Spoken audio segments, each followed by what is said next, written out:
Bismillahirrahmanirrahim. Assalamualaikum warahmatullahi wabarakatuh. Perkenalkan, nama saya Bagas Syabani Sabrawera, NPM 101200014. Saya dari kelas C3 Manajemen STIS Tembi Bandung. Di video kali ini saya akan menjelaskan mengenai loyalitas konsumen di Bank Mandiri. Pertama-tama, tentu kita harus mengetahui terlebih dahulu apa arti dari loyalitas konsumen itu sendiri. Menurut Lovelock dan Wright, loyalitas konsumen yaitu keputusan konsumen untuk secara sukarela terus berlangganan dengan suatu perusahaan dalam jangka waktu yang lama.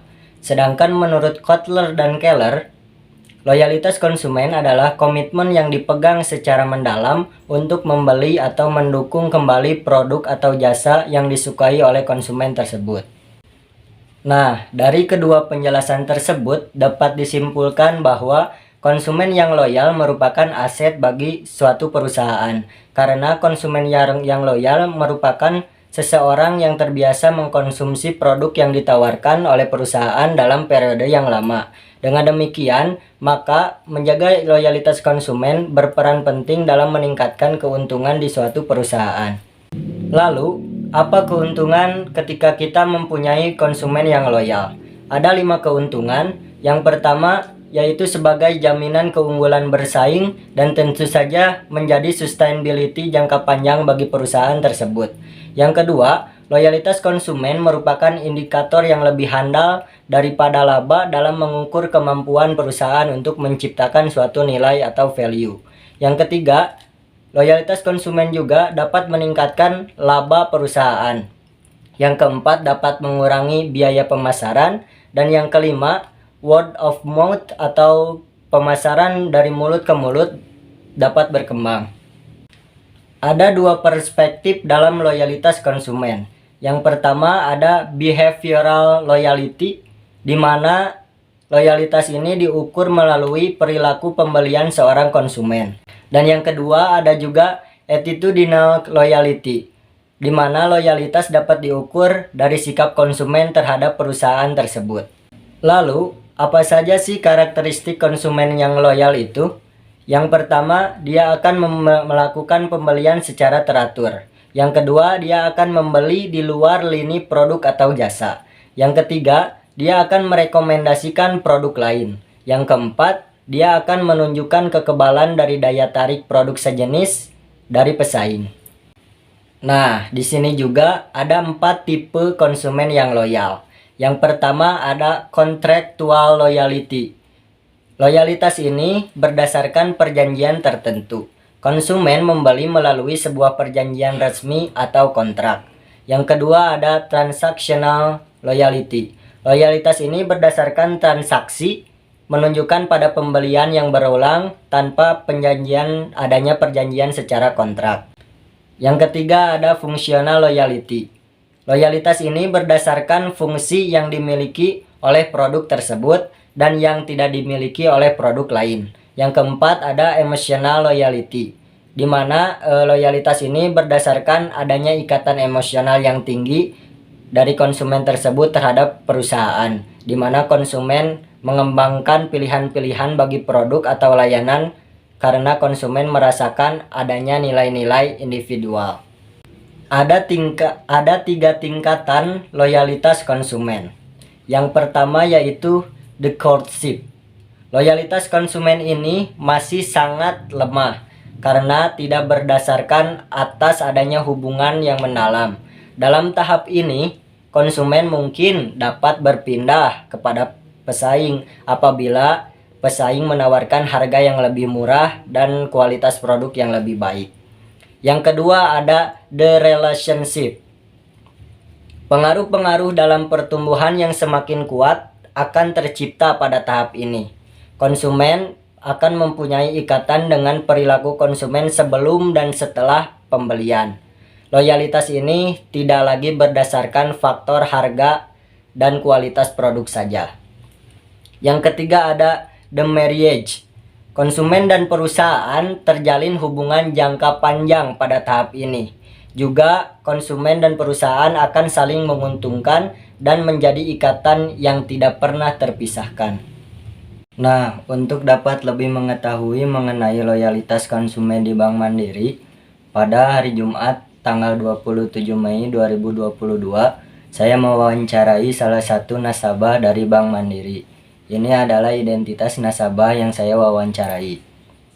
Atas nama Ibu Pipit Purwanti, tempat tanggal lahir Bandung 6 Mei 1979, beliau sekarang berusia 43 tahun, pekerjaan ibu rumah tangga, alamat berada di Jalan Kopo, Gang Pabrik Kulit Utara, nomor 670, RT 2 RW 1, Kelurahan Sukaasi, Kecamatan Bojongloakaler, Kota Bandung. Ada sebanyak 9 pertanyaan yang saya tanyakan kepada Ibu Pipit. Ini adalah pertanyaan yang saya tanyakan. Dimulai dari sejak kapan beliau bekerja sama dengan Bank Mandiri, lalu alasan beliau memilih cabang tersebut daripada cabang yang lain. Lalu saya menanyakan pelayanan Bank Mandiri sejak pertama beliau bekerja sama hingga sampai saat ini. Lalu saya juga menanyakan kelebihan dari Bank Mandiri daripada bank yang lain, juga kekurangannya. Juga saya juga menanyakan alasan ia bekerja sama dengan Bank Mandiri daripada dengan bank yang lain. Lalu saya juga menanyakan apakah dia merekomendasikan Bank Mandiri kepada anak atau keluarganya yang lain. Juga saya juga menanyakan faktor apa yang membuat beliau merekomendasikan Bank Mandiri kepada keluarganya. Lalu saya juga yang terakhir menanyakan kesan positif maupun negatif untuk Bank Mandiri tersebut. Pada saat wawancara, Ibu Pipit menjawab semua pertanyaan saya. Beliau bekerja sama dengan Bank Mandiri mulai dari tahun 2009 hingga sampai saat ini. Beliau pertama kali bekerja sama di cabang Sumbersari, Bandung.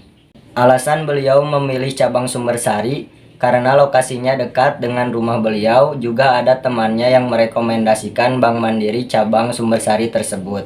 Menurut beliau, pelayanan Bank Mandiri dari dulu sampai sekarang cukup baik, terutama customer service-nya semuanya ramah-ramah.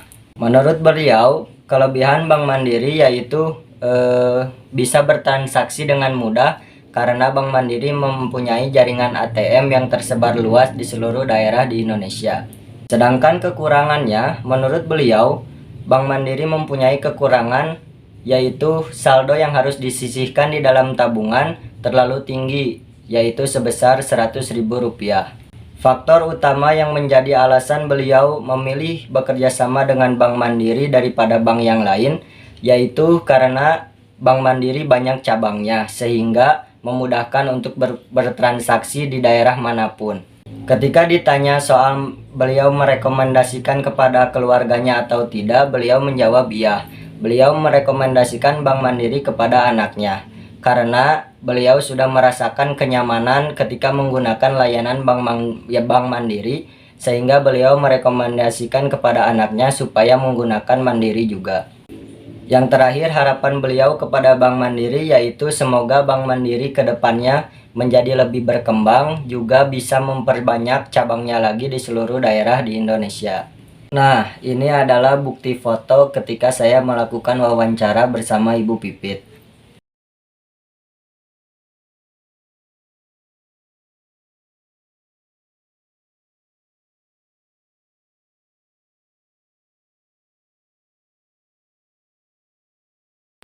Dari studi kasus yang saya lakukan dengan mewawancarai Ibu Pipit sebagai salah satu nasabah dari Bank Mandiri, saya dapat mengatakan bahwa Ibu Pipit ini termasuk ke dalam konsumen yang loyal. Karena beliau sudah bekerja sama dengan Bank Mandiri hampir 13 tahun, dan ia pun mengenal Bank Mandiri atas rekomendasi yang diberikan oleh temannya, sehingga ia menggunakan Bank Mandiri. Dan akhirnya pun ia merekomendasikan Bank Mandiri tersebut kepada anaknya setelah ia merasakan kenyamanan menggunakan Bank Mandiri. Ibu Pipit termasuk ke dalam tipe emotional loyalty, di mana ia bekerja sama dengan Bank Mandiri karena adanya ikatan emosional, yaitu ia merasakan adanya nilai-nilai individual yang diperoleh dari pelayanan Bank Mandiri, seperti ia dilayani dengan baik dan ramah oleh petugas dari Bank Mandiri tersebut. Loyalitas Ibu Pipit ini termasuk ke dalam tingkatan loyalitas the courtship. Karena ketika ditanya soal kekurangan dari Bank Mandiri, ia menjawab saldo yang harus disisihkan di dalam tabungan terlalu besar. Oleh karena itu, ada kemungkinan ia berpindah kepada bank lain ketika bank lain menawarkan saldo yang lebih kecil daripada Bank Mandiri. Jadi kesimpulannya, benar bahwa konsumen yang loyal merupakan aset bagi perusahaan. Karena ketika perusahaan mempunyai konsumen yang loyal, ia akan mendapat lebih banyak konsumen yang lainnya. Karena word of mouth akan berkembang seperti kejadian yang dialami oleh Ibu Pipit. Ketika Ibu Pipit sudah merasakan kenyamanan menggunakan Bank Mandiri, ia pun merekomendasikan kepada anaknya agar anaknya menggunakan Bank Mandiri tersebut. Dan kejadian itu akan terus berulang-ulang ketika konsumen sudah loyal kepada perusahaan tersebut. Oleh karena itu, perusahaan harus merawat konsumen yang loyal. Karena dengan adanya konsumen yang loyal, pertumbuhan laba perusahaan akan terus berkembang hingga sustainability perusahaan akan tetap terjaga. Mungkin sekian video mengenai loyalitas konsumen di Bank Mandiri. Mohon maaf atas segala kekurangan dan kesalahan. Wassalamualaikum warahmatullahi wabarakatuh.